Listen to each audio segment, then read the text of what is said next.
하나님 말씀 나누겠습니다. 사도행전 24장. 오늘은 24장 전체를 볼 겁니다. 1절부터 27절까지를 여러분 펼쳐놓으시고 성경을 펼쳐놓으시고 제가 설교를 시작하면서 이제 본문을 직접 읽어가면서 말씀을 나누도록 하겠습니다. 지난주 오신 분들은 기억나실 거고 오늘 처음 오신 분들도 제가 이 앞부분을 설명해 드리면 이해가 되실 겁니다. 사도 바울은 지금 예루살렘에 있다가 지금 가이사랴로 후송이 되죠. 후송이 되는데 아주 철저한 경호 속에서 가이사랴로 도착을 했어요. 도착을 한 지 5째 되는 날 또 다른 그룹이 도착을 합니다. 어떤 그룹이 도착했는지 한번 24장 1절을 한번 같이 읽어볼게요. 시작. 닷새 후에 제사장 아나니아가 어떤 장로들과 한 변호사 더들로와 함께 내려와서 총독 앞에서 바울을 고발하니라. 아멘. 어떤 그룹이 같이 왔습니까? 대제사장 아나니아와 장로들과 그리고 변호사라고 돼 있어요. 변호사 누구요? 더들로라고 하는 사람이 도착을 합니다. 이 사람들은 어떤 사람들일까요? 사도 바울이 이 가이사랴 법정에서 그 사도 바울의 혐의를 고발해서 처벌받도록 하기 위해서 지금 대표단이 온 거죠. 유대인들의 대표들이 지금 온 겁니다. 근데 이 변호사 더들로라고 표현되어 있는데 사실 이 사람은 우리가 오늘날 보는 전문 변호사는 아니에요. 그런 제도는 아직 없어요. 뭐 전문 변호사, 검사 그런 제도는 없지만 그래도 그 당시 이 로마 법정은 오늘 현대 법정과 아주 많이 유사합니다. 고발을 하고 혐의를 고발을 하고 거기에 변론을 하는 그런 절차와 과정은 있었는데 전문 변호사는 없었어요.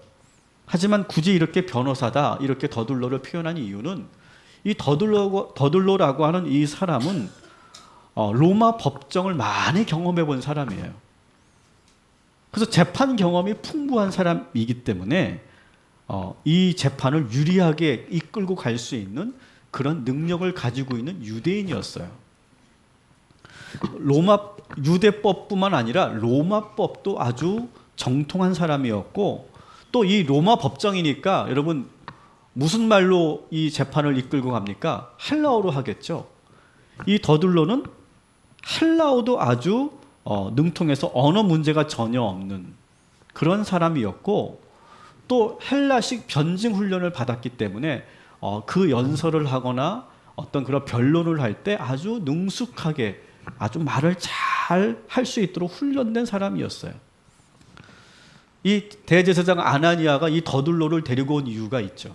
이 재판은 꼭 이겨야 되기 때문에 꼭 이 재판을 통해서 바울을 지금 고발해서 처벌받도록 해야 되기 때문에 이렇게 전문가와 가까운 이 더들로를 대동해서 데리고 온 거예요. 그래서 오늘 이 24장은 아주 여러분이 보신 적 있을 거예요. 법정 드라마 같은 거 있죠. 저는 법정 드라마를 개인적으로 좋아합니다. 검사와 변호사들이 아주 치열한 그런 논리 다툼을 하는 증거를 가지고 다양한 관점에서 그것을 가지고 다투는 그러한 그 법정 드라마나 영화를 저는 참 좋아하는데 오늘 이 24장이 바로 그런 내용들이에요. 재판 과정도 똑같습니다. 우리 현대 재판과 똑같은데 어떻게 구성되어 있냐면 먼저 여러분 현대 재판에서도 보면 검사 측에 논고가 있습니다. 그죠? 검사 측 논고가 있고 그래서 거기서 피고인에 대한 혐의를 이렇게 고발하고 밝히는 그런 검사 측 논고가 있고 그 다음에 뭐가 있습니까? 변론이 있죠. 근데 사도 바울은 자기 변론을 지금 하고 있습니다. 그리고 최종적으로 누가 이제 등장합니까? 재판관인 이 벨리스 총독이 판결을 내리는 그러한 순서로 오늘 이 24장이 되어 있는데 제가 이 말씀을 어떻게 준비할까, 어떻게 이 구성된 말씀을 전할까 이렇게 생각을 하다가 실제로 우리가 한번 이 재판석에 우리가 와 있다 생각하고 우리가 이 말씀을 들으면 좋겠다 생각을 하게 됐습니다. 그래서 제가 더들로가 되고 또 끝나면 제가 또 누가 돼요? 사도 바울이 되는 그런 역할들을 제가 하면서 오늘 이 더둘로의 논고와 이 사도 바울의 변론을 우리가 한번 잘 들어보는 그런 시간을 갖도록 하겠습니다. 기도해 주십시오. 제가 연기를 해야 되기 때문에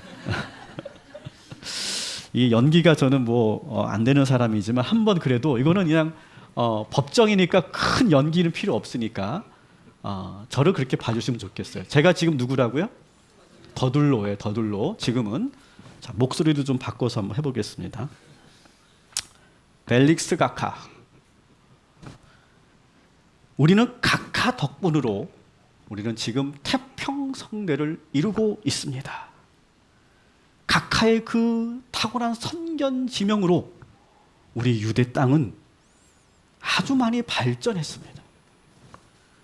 그래서 어떤 면으로나 어디에서나 이것을 우리는 인정하고 있고 늘 각하를 향한 그 감사가 늘 넘칩니다.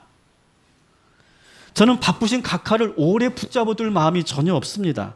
그러니 너그러운 마음으로 잠깐만 저의 이야기를 들어주십시오. 이 바울이라는 자의 혐의는 크게 4가지입니다. 첫 번째는 전염병 같은 자다라고 하는 겁니다. 저가 갖고 있는 사상은 상당히 위험해서 저가 발언만 하기만 하면 그것이 전염병처럼 퍼지는 아주 위험한 자입니다. 더구나 이 사람은 우리 유대인들을 선동하는데 아주 앞장서는 선동꾼입니다. 그래서 온 세계에 퍼져 있는 유대인들을 지금 소란하게 만들고 소요를 일으키는 그런 일들을 한 사람입니다. 그리고 그는 나사렛 예수라고 하는 자를 따르는 나사렛 도당의 괴수 중에 괴수입니다. 그리고 지금 우리 성전을 더럽히는 일까지 한 자가 바로 이 바울인데, 재판장님께서 실제로 신문하시면 그 모든 죄가 낱낱이 드러나게 될 것입니다. 되게 잘했습니까? 네. 연기를 전공할 걸 그랬어요. 여러분, 이 더둘로의 이 논고를 여러분 들어보시면 어떻습니까? 상당히 제가 보기에는 프로페셔널해요. 이 더둘로가 이 만들어온 준비해온 이 논고 원고는요, 상당히 많이 다듬고 다듬은 아주 깔끔한 논고예요. 뭘 보고 알 수 있냐면 일단은 재판장을 높이죠. 재판 각하 때문에 우리 유대가 지금 태평성대를 이루고 엄청나게 발전하고 있고 우리 모든 유대인들이 지금 각하를 칭송하고 있습니다. 감사하고 있습니다. 막 그렇게 지금 띄워주고 있어요. 근데 사실 이 역사학자 요세푸스에 의하면 사실 이 벨리스 총독은 그렇게 좋은 총독이 아니었어요. 상당히 폭력적이고, 그리고 그 벨리스 총독이 총독으로 있을 때 가장 유대 사회가 혼란스럽고 그리고 소요가 많이 일어났던 때가 바로 이 벨리스 총독이 재임하던 시절이었어요. 그리고 그런 소요가 일어날 때마다 아주 가혹하게 폭력적으로 그 폭력으로 이 소요를 제압했던 악명 높은 총독이 바로 이 벨리스 총독이었는데, 그런 거는 전혀 여기서 밝힐 필요가 없이 더둘로는 무조건 칭송하고 무조건 칭찬하는 것으로 이렇게 전략을 짠 거예요. 그리고 또 이런 말을 하죠. 시간을 오래 제가 끌지 않겠습니다. 잠깐만 저에게 시간을 내달라고 하는 것을 말하죠. 그 이유가 뭘까요? 지금 이 벨리스 총독은요, 이 유대인들이 지금 제소한 이 재판을 좋아하지 않아요. 좀 지금 이 표정도 상당히 짜증 섞인 그런 표정으로 이 재판을 듣고 있는 거예요. 그러니까 그 표정을 너무 이미 더둘로가 딱 보고 나서 시간을 짧게 하겠습니다라고 말하는 거예요. 길게 해봤자 소용이 없다는 걸 알기 때문에 아주 짧게, 그리고 일목요연하게 크게 4개의 혐의를 지금 씌우고 있죠.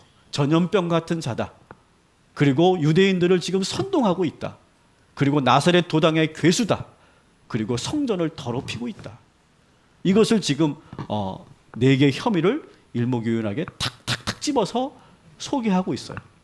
이 더둘로가 얼마나 노련한 사람인가를 우리가 알 수 있는 것은 사실은 이 더둘로나 유대인들이 가장 민감하게 생각하는 것은 뭐냐면 종교적인 문제예요. 근데 이 종교적인 문제를 가장 먼저 두면 이 총독이 어떻게 생각할 거냐면 이놈들 또 지들 믿는 하나님에 대해서 왜 나한테 와가지고 그거를 좀 판가름하라는 거야. 난 이놈들 정말 귀찮아. 그래서 종교적인 문제에 대해서 이 로마인들이 정말 학을 떼고 귀찮아하는 문제예요.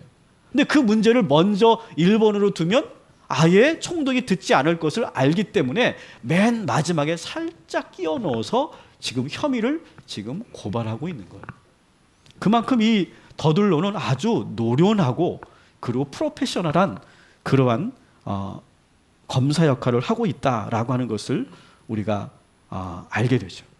그리고 이제 이 논구가 끝나는 시점에서 마치 짝이라도 한 것처럼 24장 9절을 보시면 그때 유대인들이 마치 짝이라도 한 것처럼 딱 끝나자마자 옳소 옳소 하면서 지금 막 박수면서 막 지지하고 있어요. 근데 예루살렘에서는 막 광적으로 하지 않아요. 그러면 오히려 또 그것이 반감을 살 수 있기 때문에 아주 잘 짜여진 각본 역할을 나누어서 지금 절제된 상황에서 지금 더둘로의 그 논고를 지원하고 있는 거예요. 이 모든 이제 검사측 논고가 끝나고 나서 이제 바울이 이제 변론할 차례인데 저는 사실 재판을 아직 해본 적이 없어요. 앞으로도 안 했으면 좋겠어요. 할 일은 못 되는 것 같아요. 근데 제가 이렇게 들어봅니다. 실제로 법정에서 재판을 받거나 어떤 뭐 재판을 이렇게 신청하신 분들의 이야기를 들으면 그 막상 그 자리에 가면 막 그 상대방이 막 변론을 하거나 혐의를 고발할 때 들으면 자기도 모르게 화가 난다는 거예요. 흥분하게 된다는 거예요. 그리고 이 감정 조절이 안 되더라는 거예요. 그래가지고 듣다가 화가 나서 흥분이 돼가지고 검사가 묻거나 변호사가 질의할 때 말을 잘 못하게 되고 어느 때는 나도 모르게 감정이 드러나서 흥분해가지고 잘못된 표현의 말을 해가지고 또 불리하게 될 때가 많이 있더라는 거예요. 그래서 법정에서는 흥분하면 지는 거죠. 따라합시다. 흥분하면 지는 겁니다. 여러분 우리가 일상에서도 마찬가지예요. 여러분 한 주간 여러분 절대 흥분하지 마시고 차분하게 여러분의 문제를 잘 풀어가고 해결해 가시기를 주님의 이름으로 축원합니다. 근데 지금 이 바울의 입장에서는 이 더둘로의 말도 안 되는 이 논고를 들으면서 화가 날 법도 해요. 근데 그걸 잘 참아내요. 근데 이 벨리스 총독, 이 재판관이 벨리스 총독의 태도가 참 마음에 안 들어요. 24장 10절을 한번 보십시다. 같이 읽어볼게요. 시작. 그때 총독이 바울에게 말하려고 몸짓을 하니. 자, 여러분 이 대목을 한번 보십시오. 이게 어떤 걸까요? 이런 거예요. 이 총독은 지금 재판정에 딱 앉아서 아주 인상을 팍 쓰고 여러분들처럼 인상을 팍 쓰고 짜증난 그런 표정으로 다 이러고 있는 거예요. 그리고서 이제 더둘로의 그 논고를 듣는 거예요. 아마 눈도 안 떴을 거예요. 그러니까 이제 더둘로도 당황하니까 잠깐만 제가 오래 하지 않겠습니다. 잠깐만 시간을 내주시고 잠깐만 들어주시고 그렇게 말할 정도로. 끝났어요. 이제 변론을 할 차례예요. 사도 바울이. 근데 지금 어떻게 하는 거예요? 총독이. 몸으로 했다는 거예요. 그렇게 하는 거예요 지금. 상당히 무례하죠. 그래도 바울은 동요하지 않아요. 바울이 동요하지 않고 이제 자기 변론을 24장 10절부터 19절까지 자기 변론을 합니다. 자, 이제 제가 누구라고요? 바울이야, 바울. 저는 각각께서 여러 해 동안 우리 유대인들에게 많은 재판을 행해 오신 것을 제가 잘 알고 있습니다. 저는 기쁜 마음으로 각각께 저에 대한 사실을 잘 설명드리도록 하겠습니다. 각각께서도 확인해 보시면 아시겠지만 저는 예루살렘으로 온 것이 12일밖에 되지 않습니다. 12일 동안 저는 유대인들하고 누구하고도 논쟁도 하지 않았고 싸움도 하지 않았습니다. 그들에게 어떤 그런 선동을 하는 그런 행위도 전혀 하지 않았습니다. 제가 성전이나 회당에서 거리에서 누구랑 논쟁을 벌였다고 하는 그런 증거가 있는지 지금 이 더둘로 이 사람에게 한번 물어봐 주십시오. 아무런 증거가 없을 겁니다. 다만 제가 말씀드릴 수 있는 것은 저는 저들이 이단이라고 지금 규정하고 있는 그리스도인인 건 사실입니다. 저는 예수 그리스도의 믿음으로 우리 하나님을 믿고 있습니다. 그리고 저는 복음의 빛으로 우리 조상들에게 남겨주신 하나님 말씀 율법과 예언서를 해석하고 있습니다. 제가 예루살렘에 온 이유를 제가 말씀드리겠습니다. 제가 예루살렘에 온 이유는 지금 예루살렘에 극심한 기근이 들어서 경제적으로 많은 사람들이 어렵다는 소식을 듣고 제가 유럽과 아시아 지역에 있는 많은 사람들의 유대인들과 교인들에게 이 소식을 알려서 많은 후원금을 받아서 제가 그것을 전달하기 위해서 예루살렘에 왔습니다. 저는 전혀 선동하거나 분란을 일으키려고 온 것이 아니라고 하는 것을 저는 분명히 재판관님께 말씀드릴 수 있습니다. 저는 분명히 이 더둘러와 이 유대인들을 향해서 제가 문제 제기하겠습니다. 만일 제가 그런 혐의가 그들이 말하는 대로 그런 혐의가 있다면 증거를 가져오라고 하십시오. 이렇게 사도 바울이 자기 변론을 마칩니다. 여러분, 이 사도 바울의 자기 변론도 더둘러 못지않은 아주 잘 준비된 자기 변론이라는 것을 우리가 알 수 있죠. 그런데 차이가 있다면 이 더둘러는 막 무조건 이 재판관을 막 칭송하고 있지도 않은 사실을 막 이렇게 띄워서 하는 그런 표현이었고, 사도 바울은 이 재판관을 존경하는 마음을 가지고 예의를 갖추고 있지만 그렇다고 없는 사실을 뻥튀겨서 말하지는 않습니다. 사실 벨스 총독도 아주 노련한 사람이지 않습니까? 여러분, 우리가 윗사람을 대할 때 무조건 아부한다고 좋을까요? 여기 리더 되시는 분들 여기 계시죠? 아랫사람이 과장님, 부장님 존경합니다, 사랑합니다, 딸랑딸랑. 그러면 여러분, 너 날 좋아하는구나, 너 날 존경하는구나, 그럽니까?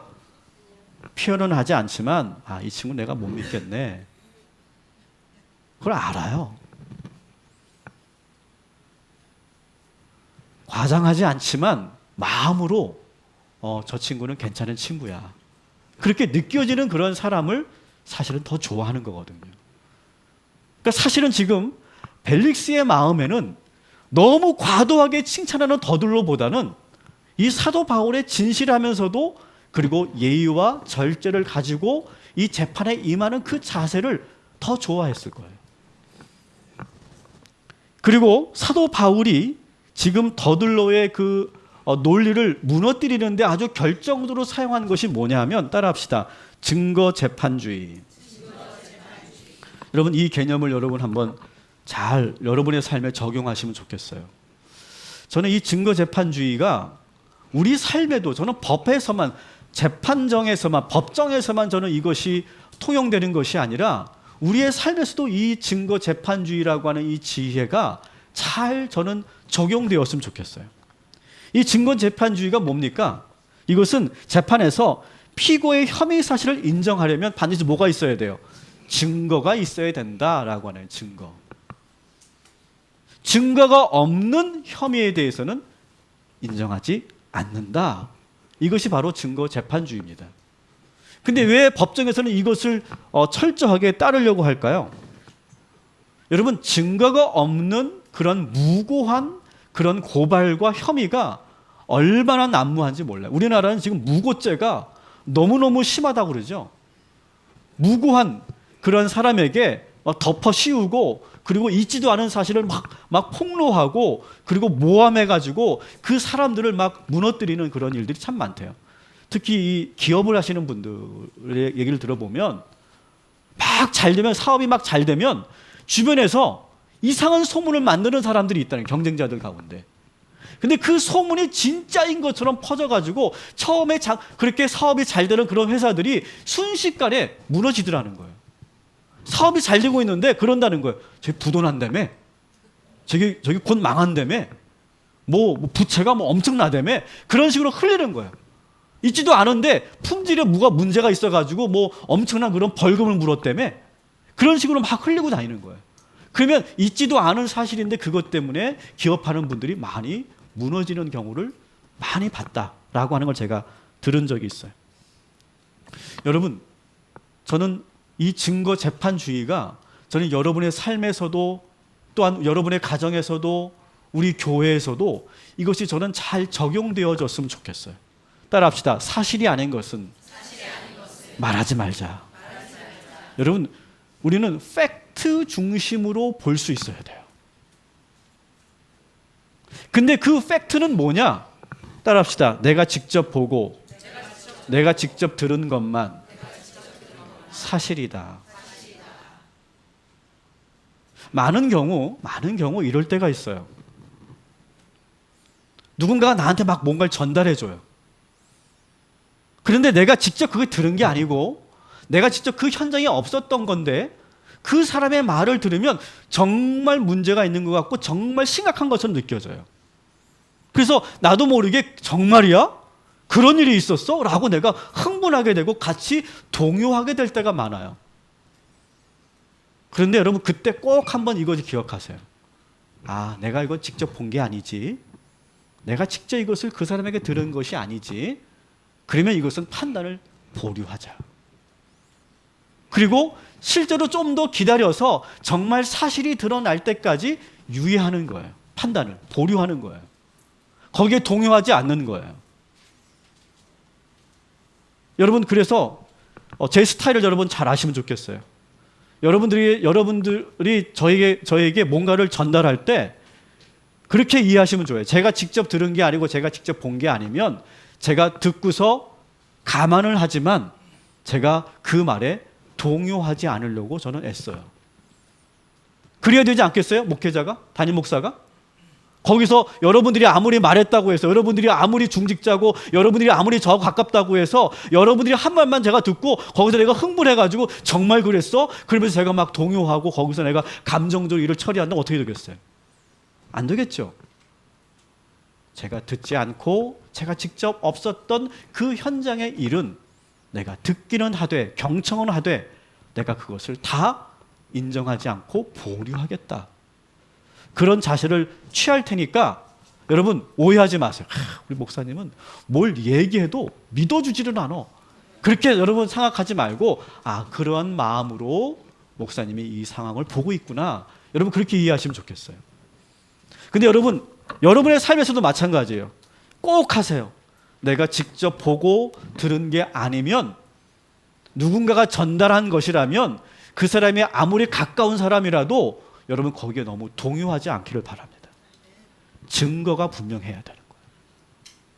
그리고 이 증거 재판주의의 또 하나의 원인은 뭐냐면 그 증거가 정당한 절차에 의해서 만들어진 증거일 때만 증거의 효력이 있죠. 정당한 절차가 아닌 상황에서 만들어진 가령 뭐 이렇게 몰래 촬영을 했다거나 몰래 녹음을 한 것은 증거로 채택되지 않죠. 왜 그럴까요? 이것이 조작될 수 있기 때문에 그런 거죠.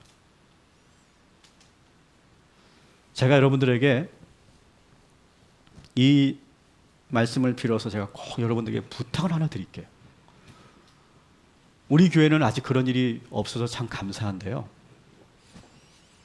여러분 일상에서도 아마 이제 그런 문화가 너무 일상화된 것 같아요. 그게 뭐냐 하면 나하고 불편한 사람하고 통화를 할 때 녹음을 하는 습관이 우리에게 언제부터 생겼어요.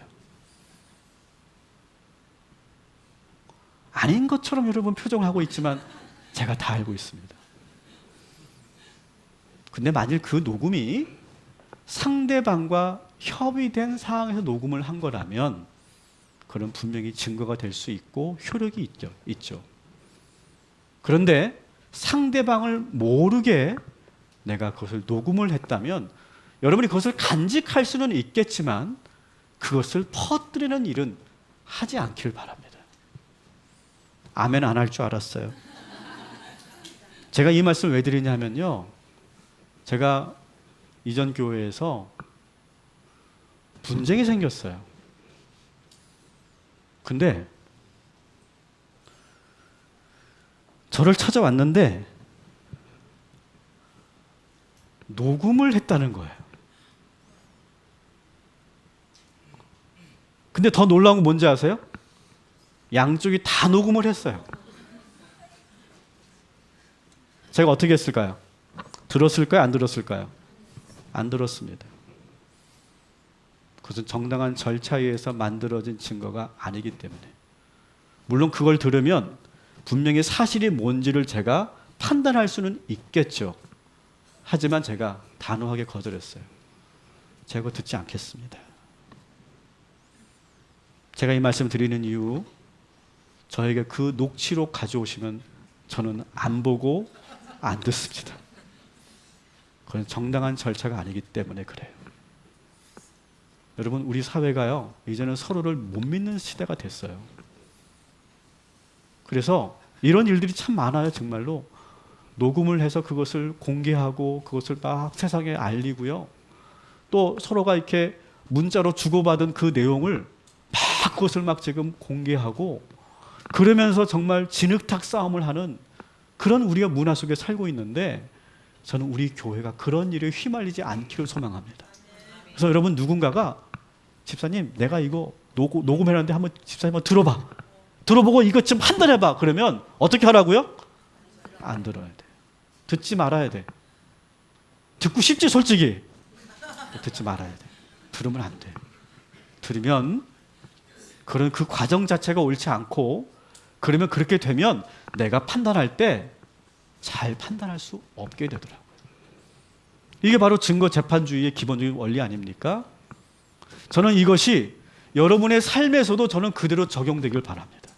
사도 바울은 지금 증거를 가지고 얘기하자는 거예요. 증거를 가지고. 내가 언제 선동을 했고 내가 언제 잘못된 이야기를 하고 퍼뜨렸는지 증거를 가지고 얘기하라. 더들로 나에게 증거를 대봐라. 증거를 얘기하지 못하죠. 자, 이번에는 이제 누가 말할 차례입니까? 벨스 총독 재판관이 이제 답변할 차례예요. 24장 22절부터 23절 말씀 우리 함께 같이 읽겠습니다. 시작. 벨릭스가 이 도에 관한 것을 더 자세히 아는 고로 연기하여 이르되 전부장 루시아가 내려오거든 너희 이를 처결하라 하고 백부장에게 명하여 바울을 지키되 자유를 주고 그의 친구들이 그를 돌보아주는 것을 금하지 말라 하니라. 아멘. 자, 이제 총독이 이제 판결을 내리는데 사실 판결이 아니에요. 최종 판결이 아니고요. 내용을 보니까 이런 거예요. 예루살렘의 천부장이 지금 바울을 후송시킨 거잖아요. 그죠? 바울을 가이사르로 보낸 거잖아요. 근데 그 총독을 불러와라. 그 총독이 증인으로 채택하고 그 사람의 증언을 내가 듣고 판결하겠다. 이렇게 말하면서 최종 판결을 내리지 않고 전문용어로 말하면 선고유예를 한 거예요. 그 증언을 듣고 내가 판결을 하겠다라고 유예를 합니다. 자, 이제 제가 이 긴 이야기를 여러분들에게 드린 이유를 지금 말씀드릴게요. 여러분, 지금 이 재판은 누구에게 유리하게 흘러가고 있습니까? 모르시겠어요? 누구에게 유리하게 흘러가고 있습니까? 바울에게 유리하게 흘러가고 있는 걸 느끼실 거예요. 여러분 24장을 전체를 보시면요. 특이한 것은 뭐냐 하면 하나님이 어떻게 하셨다 그런 내용이 없어요. 성령님이 역사하셨다 그런 내용이 없어요. 그냥 이것은 재판일 뿐이에요. 여기에 하나님의 역사가 있었다, 하나님이 인도하셨다 그런 내용이 어디에도 여기에는 없어요. 그런데 흐름은 어떻다고요? 바울에게 유리하게 흘러가고 있어요. 저는 이것을 여러분들의 삶에 이렇게 적용했으면 좋겠어요. 여러분들이 하고 있는 이 세상에서의 모든 일들이, 그 흐름이 하나님의 방법대로 축복의 흐름으로 가고 있는 줄 믿으시기 바랍니다. 거기에 직접적인 하나님의 역사하심이 드러나지 않고 하나님께서 직접 뭔가를 하는 것처럼 느껴지지 않더라도, 여러분이 지금 계약서를 쓰는 순간이든, 여러분이 지금 프리젠테이션을 하는 순간이든, 여러분이 지금 협상을 하는 순간이든, 여러분이 지금 법정에 있는 순간이든 다 상관없이 거기에는 하나님이 보이지 않지만 하나님의 그 뜻대로, 하나님의 흐름대로 바울이 유리하게 그 재판이 이어져 가듯이 여러분의 인생도 하나님의 그 뜻대로 유리하게 흘러가게 될 줄 믿습니다. 여러분, 이 믿음이 왜 중요합니까? 여러분, 지금 누군가 협상을 해야 되고 누군가에게 좀 설득을 해야 되는데, 그 사람이, 주인공인 내가 이렇게 생각한다고 생각해 보세요. 야, 이거 안 돼. 불가능한 거야. 하긴 하겠는데 이거는 기적이야. 기적 되면 안 될 거야. 여러분, 그런 마음으로 여러분 대화한다면 대화가 잘 될까요? 협상이 잘 될까요? 안 됩니다. 따라합시다. 하나님께서 흐름 속에서 나를 인도하실 것이다. 하나님의 방법대로 이루어질 것이다. 그런 믿음을 가지고 여러분의 그 일들을 감당하시기를 주님의 이름으로 축원합니다. 놀라운 것은요, 아나니아와 이 더둘로와 장로들이 막 그렇게 공격을 하고 막 그렇게 철저하게 재판을 준비했는데, 놀라운 것은 그 반대로 하나님은 벨리스 총독도, 천부장도, 또 우리가 좀 이따 보게 될 그 벨리스 총독의 아내도 하나님께서 보이지 않게 세워놓으신 그런 도격자들이었던 거예요. 그래서 지금 이 벨릭스가 지금 이 선고를 유예하죠. 유예하면서 22절을 다시 한번 봐주시면 이런 좀 이상한 표현이 나옵니다. 22절만 같이 읽어볼게요. 시작. 벨릭스가 이 도에 관한 것을 더 자세히 아는 고로. 여기까지. 자, 이 도는 뭡니까? 그리스도의 도예요. 벨릭스는 로마 사람이고 총독일 뿐인데 그리스도의 도를 자세히 알고 있었다라고 되어 있어요. 우리가 그냥 넘어갈 뻔했지만 이것이 상당히 또 중요한 또 우리에게 이야기를 전해주고 있거든요. 이 벨리스 총독은 어떻게 이미 그리스도의 도를, 그것도 그냥 알 게 아니라 자세히 알고 있었을까요? 24절을 한번 봅시다. 같이 읽습니다. 시작. 수일 후에 벨릭스가 그 안에 유대 여자 드루시라와 함께 와서 바울을 불러 그리스도에게 쓰는 도를 듣거늘. 아멘. 누가 나와요? 그의 아내 유대 여자 두루실라가 나와요. 이제 이해하시겠죠? 그의 아내가 이미 그리스도인이었던 거예요. 그래서 이 아내가 남편에게 듣든 안 듣든 계속 복음을 전하는 거예요. 처음에는 아마 짜증도 냈을 거예요. 야, 너나 믿어, 너나. 난 그런 거 몰라. 니네 종교니까, 니네 하나님이니까 네가 믿어. 그런 식으로 아마 대했을 거예요. 그런데 이 두루실라가 계속해서 남편에게 복음을 전하는 거예요. 그리고 뒤에서 늘 기도했겠죠. 남편을 위해서. 하나님, 우리 남편이 총독의 일을 잘 감당하게 해주십시오. 그리고 때마침 그때 사도 바울을 재판하게 되었다는 소식을 듣고 이 두루실라가 아마 뜨겁게 금식으로 아마 기도했을 거예요. 그래서 사실 이 벨리스 총독은 아내를 통해서 이미 많은 그리스도의 도를 듣고 알고 있어요. 그래서 사실은 내가 예수를 믿지는 않지만 아내가 그렇게 열심히 믿고 있는 그 하나님, 그 예수를 전하는 이 바울에 대해서 불편한 감정이 없는 거예요. 이미. 그리고 결국 어떤 일이 일어납니까? 이제 그 재판을 마치고 나서 부부가 바울에게 직접 가서 복음을 배워요. 오늘 24절에 나온 것처럼. 여러분, 이 상황도 여러분 잘 보세요. 여러분, 이 상황을 유대인들이 알았다면 어떻게 됐을까요? 나이가 났겠죠. 아니 어떻게 총독이, 어떻게 재판하는 사람이 그렇게 중립을 지켜줘야지 어떻게 바울의 말을 배우려고 들어가서 그것을 듣고 있느냐, 아마 그렇게 했을 거예요. 그렇기 때문에 사실 총독의 입장에서는 상당히 조심조심해야 되는 그런 상황이에요. 그런데 누가 더 세? 유대인이 세? 아내가 세? 아내가 더 세. 여러분, 세상에 제일 무서운 게 저는 아내라고 좀 믿습니다. 남자들이요, 저를 얘기하는 거죠. 말 안 듣는 것 같죠? 그리고 막 고집 피우는 것 같죠? 뻗팅기는 것 같죠? 결국 결론은 어떻게 돼요? 아내가 말한 대로 다 돼요. 우리 아내들만 따라합시다. 결국 내 뜻대로 된다. 또 따라합시다. 결국 내 기도대로 된다. 걱정하지 마시기 바랍니다. 남편들 지금 얼굴이 상당히 안 좋아요. 벨리스 총독도 결국은 이 두루실라 아내의 크름한 그 영향력에 같이 끌려가고 있는 거예요. 그래서 지금 바울에게 가서 듣습니다, 말씀을. 자, 그런데 여러분, 바울의 입장에서는 이 총독이, 그 총독 부인이 지금 자기에게 와서 무릎 꿇고 말씀을 듣는 이 상황이 기회예요, 아니에요? 너무 좋은 기회잖아요. 지금 재판을 받고 있는 상황이기 때문에 기회이기도 하고, 총독 하나가 예수 믿으면 이것만큼 좋은 건 없잖아요. 기회죠.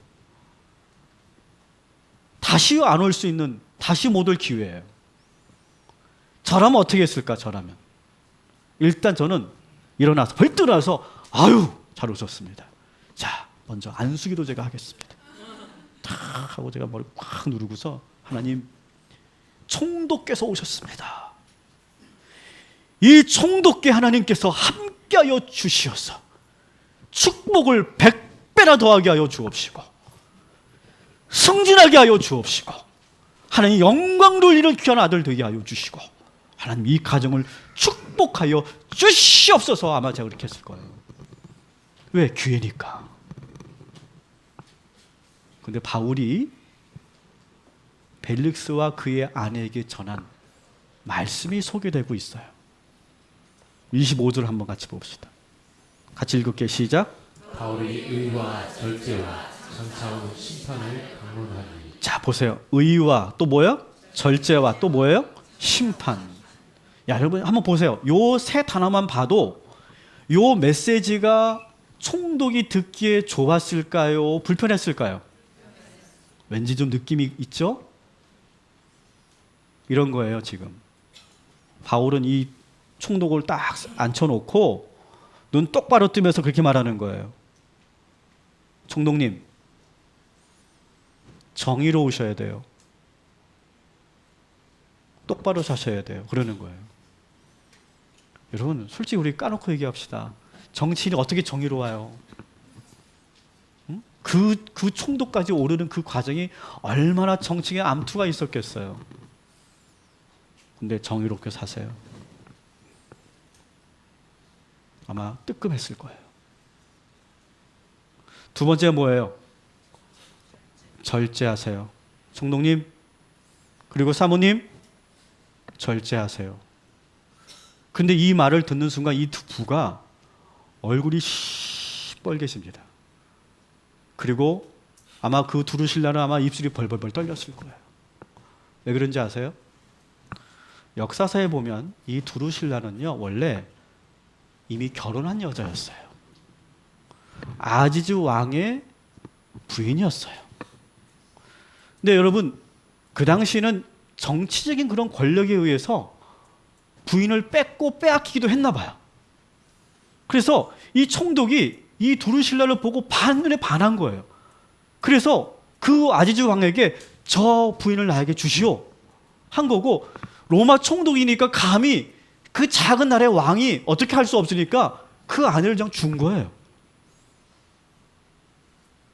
이 사항을 사도 바울이 다 알고서, 뭐 비밀이 아니니까 아마 다 알려져 있겠죠. 그런데 보통 지도자라면 어떻게 할까요? 그런 말을 할까요, 말까요? 안 하겠죠. 그런데 지금 똑바로 눈을 뜨고서 뭐라고 하는 거예요? 총독님, 절제하십시오. 순간 훅 뭔가 이렇게 막 찔렸겠죠. 막 한 방 얻어 맞은 것 같은 느낌이었을 거예요. 제가 그런 일들이 많이 있었어요. 아내들이 남편을 어렵게 데리고 와요, 교회를. 근데 어렵게 데리고 왔는데 그날따라 목사님이 설교를 하는데 11조에 대한 설교를 해. 그러면 그때 옆에 있는 아내들이 막 안절부절 못해요. 그리고 남편은 아니나 다를까 막 얼굴이 불그락불락하면서 씩씩거리면서 훅 뛰어나가요. 그러면 막 아내는 막 어렵게 왔는데 왜 하필은 목사님 그때 11조 설교하셨냐고 막 그렇게 막 안타까워하는 경우가 많아요.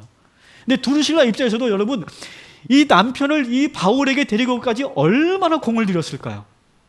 근데 바울이 분위기 파악도 못하고 그 남편에게 딱 보고서 똑바로 사세요. 똑바로. 절제하세요. 절제. 그러니까 얼마나 당황스러웠을까요? 한 말 더 나가죠. 세 번째 말씀이 뭐예요? 심판이 있을 거다. 잘 들으세요. 똑바로 사셔야 되고 절제 안 하면 하나님께서 심판하실 거예요. 저는 이 바울의 이 모습을 보면서 참 나랑 다르구나. 과연 목회가 뭘까? 말씀을 전한다는 게 뭘까? 저는 솔직히요, 설교자로서 이런 고민을 할 때가 있어요. 어떤 고민이냐 하면 내가 이 말씀을 전하면 성도들이 불편해하지는 않을까? 그런 마음이 저에게 있습니다. 솔직히 있어요. 그래서 어느 때는요, 제가 좀 이렇게 불편한 말을 하고 나면요, 뒷골이 막 누가 잡아 당기는 것 같은 느낌이 들 때가 있어요. 그러면서 자꾸 후회가 될 때가 있어요. 그때 그 집사님 표정이 참 안 좋던데 내가 좀 너무 심했나? 그런 생각이 들 때가 간혹 있어요. 설교자로서 솔직한 고백이에요. 그래서 저는 오늘 이 바울의 이 설교를 듣고 제가 도전받습니다. 그리고 여러분들에게 저는 도전이 되길 바라요. 여러분 오늘 이 자리에 왜 오셨습니까? 듣기 좋은 소리, 달콤한 메시지, 여러분들에게 정말 유익한 그런 말씀 드리러 오셨습니까? 아니면은 정말 하나님의 살아계신 그 말씀을 듣기 위해서 오셨습니까? 저는 여러분들이 오늘 우리가 이 말씀을 들으면서 여러분 마음에 뜨끔함이 있다면 그것이 하나님의 은혜인 줄 믿으시기 바랍니다.